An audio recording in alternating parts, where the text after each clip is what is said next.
माध्यमिक शिक्षा मंडल Madhya Pradesh Bhopal high school परीक्षा 2023-24। ठीक है, हम देखेंगे अब आगामी एग्जाम में आने वाले क्वेश्चंस, बहुत ही मोस्ट इम्पोर्टेंट क्वेश्चंस देखेंगे दोस्तों। ये क्लास 10th वालों के लिए तो सबसे ज़रूरी है, पर 12th ग्रेजुएशन पोस्ट ग्रेजुएशन वालों के लिए भी और अन्य कंपटीशन एग्जाम्स वालों के लिए भी बहुत ज़रूरी है।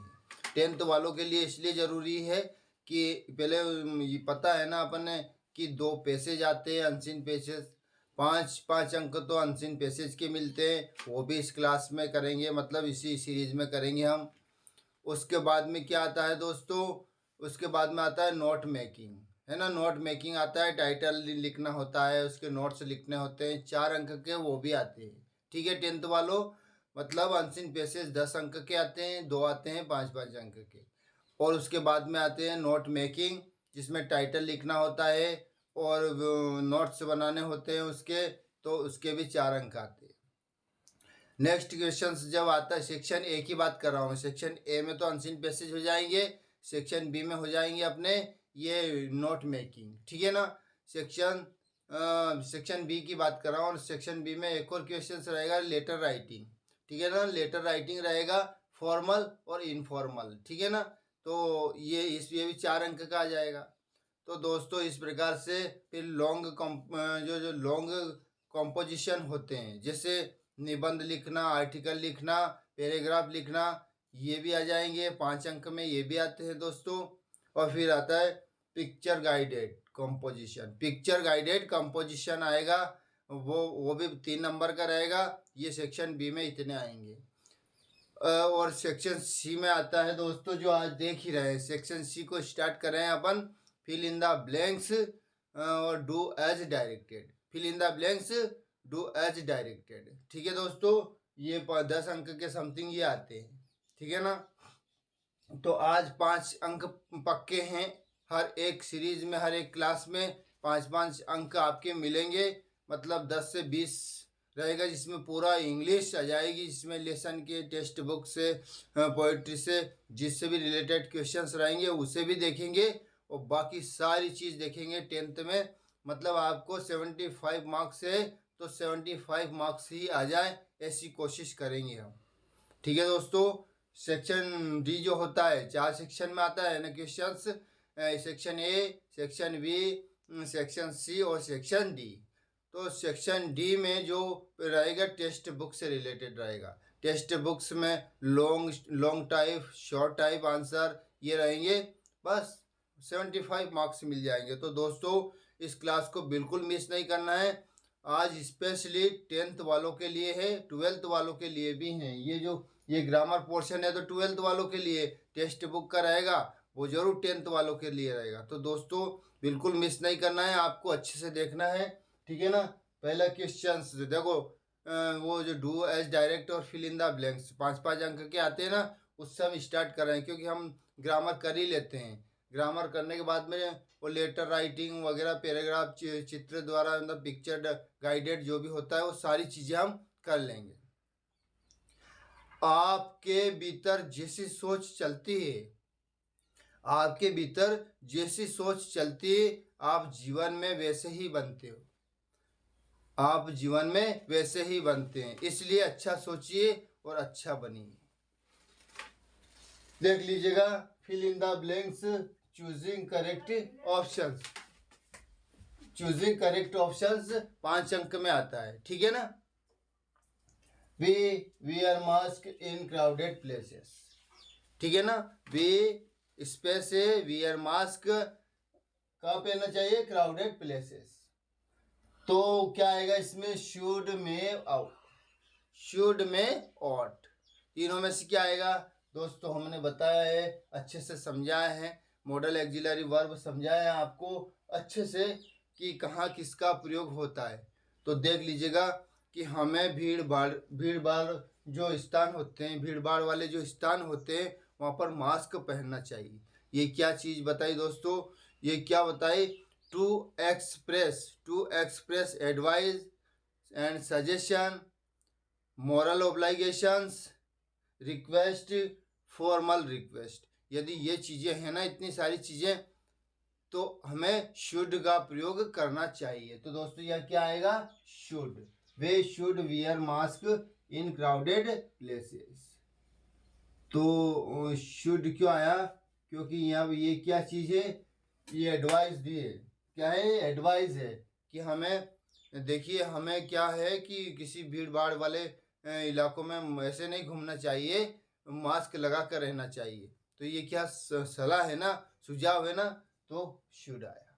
ठीक है दोस्तों, क्लियर है पहला सेंटेंस। नेक्स्ट देखिए, Bhopal is longer Gwalior. Bhopal is longer Gwalior मतलब क्या हो रहा है, ग्वालियर से, भोपाल ग्वालियर से बड़ा है। भोपाल ग्वालियर से बड़ा है, क्या है, कंपैरिजन किया हुआ। दोस्तों कंपैरिजन किया गया है किसी चीज का, तो हम जानते हैं कि देन आएगा।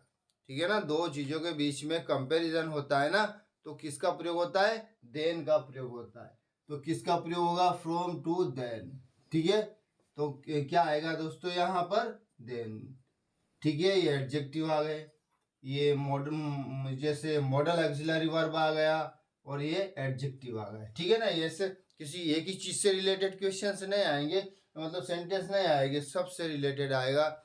मतलब आपका आर्टिकल आएगा, मॉडल ऑक्सिलरी वर्ब आएगा, और भी अन्य चीजें आएगी। देख लेते हैं आगे क्या आएगा, the earth round the sun. The earth round the sun, सूर्य के क्या करती है, पृथ्वी चक्कर लगाती है। तो सूर्य के पृथ्वी चक्कर लगाती है, ये तो सार्वभौमिक सत्य है, पर फिर भी टेंस के अनुसार भी देखा जाएगा तो क्या आएगा, मूविंग, मूव्स, मूड, क्योंकि घूमी तो है नहीं, तो घूम रही ना, लगातार चल रहा है ना, इसमें पास्ट की बात तो होती नहीं है, तो प्रेजेंट की बात है, तो मूव्स, क्या आ जाएगा, मूव्स। पृथ्वी सूर्य के चक्कर लगाती है।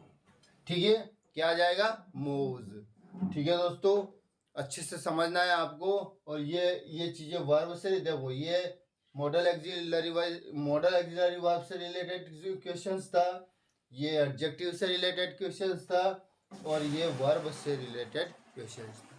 तो किसी भी एग्जाम में एक चीज से रिलेटेड नहीं पूछेंगे, सभी चीज आएगी उसमें, noun, pronoun, verb, adverb, adjective, preposition, conjunction, A to Z चीजें आती है ना, मिक्सअप आ सकती है, ऐसी कोई बात नहीं। ही इज अफ्रेड डॉग, देख लीजिएगा, ही इज अफ्रेड डॉग्स, वह कुत्ते से डरता है, उसे कुत्ते से डर लगता है। तो फ्रॉम, ऑफ, टू, वैसे इसका मतलब भी से होता है, पर हमको याद है कि अफ्रेड, अफ्रेड ऑफ आएगा, क्या आएगा, अफ्रेड ऑफ, प्रीपोजिशन है ना, प्रीपोजिशन है ये, अफ्रेड ऑफ आएगा। ठीक है ना, उसे कुत्तों से डर लगता है। He is afraid of dogs। ठीक है ना, तो इसमें क्या आया, ऑफ आया। ठीक है दोस्तों, ये प्रीपोजिशन से रिलेटेड क्वेश्चंस था। आ गए ना समझ में, सब अलग अलग, हर सेंटेंस अलग अलग चीज से, किसी एक चीज का दो सेंटेंस नहीं आया है, सभी चीज का आ रहा है, पूरी ग्रामर आ रही है। ठीक है, देख लीजिए आगे, my father is a teacher, retire, retiring, retired, तो क्या आएगा, सेवानिवृत्त, मेरे पिताजी सेवानिवृत्त शिक्षक है। मेरे पिताजी एक सेवानी, मतलब उनकी सेवा समाप्त हो चुकी है, खत्म हो गया, उम्र पूरी हो गया, रिटायर हो गए। तो जो चीज हो गई है, रिटायर हो गए ना, तो वो चीज हो गई है, तो क्या होता है, रिटायर कौन सा फॉर्म आएगा, थर्ड फॉर्म आएगा, सेवानिवृत्त, तो retired. My father is a retired teacher. ठीक है ना, तो ये आ गया अपना फॉर्म। ये मान लीजिए आप कि ये वर्ब से रिलेटेड आ गया, अरे वर्ब से रिलेटेड क्या मतलब, एडजेक्टिव से रिलेटेड आ गया। ठीक है ना, किसी नाउन की विशेषता क्या क्या है, वो रिटायर्ड है। ठीक है ना, और क्या है, वो ऑन ड्यूटी है, तो ये रिटायर्ड हो गए। ठीक है ना, Arjun is tallest boy in the class.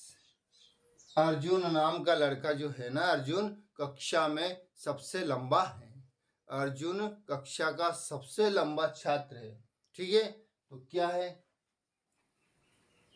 इसमें देख लीजिएगा, ए एन द आर्टिकल आया, तो आर्टिकल भी आया, और ए से भी मान सकते हैं ना, तो अर्जुन ये क्या है, ये सुपरलेटिव डिग्री है, ठीक है ना। पॉजिटिव डिग्री, कंपैरेटिव डिग्री और सुपरलेटिव डिग्री। तो ये दोस्तों ये है सुपरलेटिव डिग्री। तो सुपरलेटिव डिग्री के जस्ट बाद में द आता है। एक तो यूं मान के चलिए और यूं भी मान के चलिए तो भी द आएगा, ठीक है ना।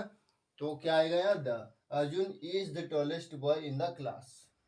तो ये सुपरलेटिव डिग्री है, तो इसके पहले हमने लगाया द, ठीक है। ये आर्टिकल से रिलेटेड क्वेश्चन, हर क्वेश्चन सभी से अलग अलग रिलेटेड। एक चीज, एक दो चीजें, मतलब एक चीज का दो सेंटेंस नहीं आए हैं। ये words to stranger, talk, talked, talking. दोस्तों याद रखना, कहीं भी एक जगह दो वर्ब ऐसे प्रयुक्त नहीं हो सकती है, क्योंकि वर्ड्स एक वर्ब तो है ही और एक टॉक ये भी वर्ब है। तो दोस्तों कभी भी दो वर्ब एक जगह नहीं होती है, या तो इन्फिनेटिव फॉर्म में हो सकता है, टू लगता है फिर। जैसे I wanted to say something, I wanted to eat it, मतलब दो वर्ब आती है पर वो इन्फिनेटिव में आती है। तो यह वर्ड्स एक वर्ब तो आ गया है, तो यहाँ वर्ब तो आ गया नहीं, सवाल ही नहीं है कि वर्ब आएगा। तो यहाँ जिरंड फॉर्म में आएगा, he avoids talking, he avoids talking to stranger. वह क्या, अजनबियों से बात करने से मतलब टालता है, अजनबियों से बात करने से बचता है, अवॉइड करता है, ठीक है ना। तो अजनबियों से बात करने से टालता है या बचता है वो, ठीक है। कंप्लीट सेंटेंस सेवंथ, ठीक। कामयाबी कभी किसी की मोहताज नहीं होती, कामयाबी कभी किसी डिग्री की मोहताज नहीं होती, बस मोहताज होती है आपकी लगन से और की गई मेहनत से, ठीक है दोस्तों। हार्ड वर्कर जो व्यक्ति है, जो परिश्रम करता है, मेहनत करता है, उसके पास सफलता आती है, ना कि बेकार घूमने वालों के पास आती है। जो स्टडी करता है कंटिन्यूअस, बिना रूटीन को तोड़े, रेगुलर जो स्टडी करता है ना, सफलता उसी के पास में जाती है, ठीक है ना। सफलता दासी है उनकी, गुलाम है, मजबूरी है उनकी कि उनके पास में ही आना पड़ता है उनको। His our late. दोस्तों अगर केवल अवर आता तो बात अलग थी, पर इसके साथ कुछ और जुड़ रहा है, ठीक है ना। एडवर्ब हो, एडजेक्टिव हो, कुछ भी हो, नाउन हो, जो भी हो, तो ए एंदा का प्रयोग देखना आता है कि इज अवर लेट। अवर है मतलब प्रोनाउन क्या, प्रोनाउंस क्या हो रहा है, आ है ना, ये साइलेंट होता है और आ बोला जाता है। जिसे ऑनेस्ट बोलते हैं ना, इसे अवर बोलते हैं।